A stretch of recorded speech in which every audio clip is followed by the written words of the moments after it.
ballairí agus fáilteach ag nocht TG Cahar. Le linn chugan na siar se belt na 100 blianochin báthadh ceathrar go bhfuinú Charna a bhí an Óglaigh na hÉireann agus iad dulgus samach ó Cloch na rúna go na mara an séú lá go bhí Feabhra 19 hían. Inniuh Nochtadh Leachta gcuimhne na fis a bhása. As an áit seo, I muiras, siar ó Charna, as Céibh Choradain a dag na fid. Siar ó hua bhí dtriall, Cloch na rún, le gael ag cruniú go bhrigáid an aiara le hairgead a bhí bailíodh go háitiúil le gunaí a cheannach de dtriall. Ccurrach sé bhuiile bhí Jacob. Curiú seolara. Seol farir a bhí beganín ráhór a stohiagn, saithach na tháinig an ghuiche ropanta. Is botta Dr. na muoimhnaí bega, náitiúil coppla molán a hála an tabaist. Báthadh, gachrainte, fir, festis, agus pe coppla pont a bhí le chéile, má bhí ag muinte na háitse. Ceaptar go rán trúras an trúras dúíhead gníim sa gcurrach agus bhíon fearraile seo sa bhó caol a bhíad an snámhaí bhí an.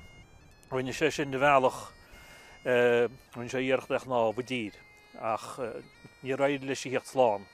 Fríú chorp sin cearc leor. An trúraile níor fríú díobhíad.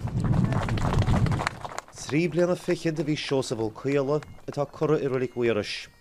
Cóis leis a bhí seo sa bhó huaín. 8 mbliana 10 bhí páirc ó cúláin, bheadh sé 90 lár na bháireach. Ní ra sémas ó fearrainnig créitúr ach 60.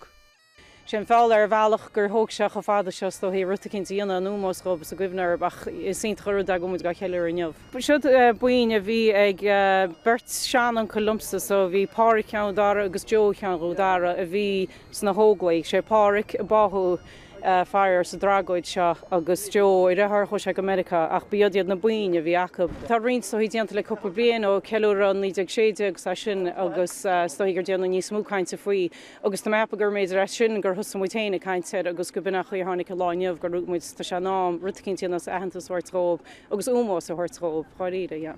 Bhí mar hámháthair am gur sí gur bean thuilceach dhéimúla bhínte a chud an tubaiste sin chu sé drochháil ar an áíir bhí sí cuioine go minic.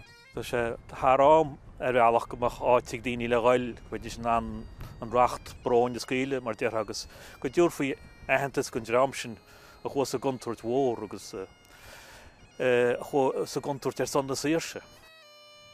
Mílear Macdonacha nuíoch TG Cahar in nDumhaigh Ithir. Thar learne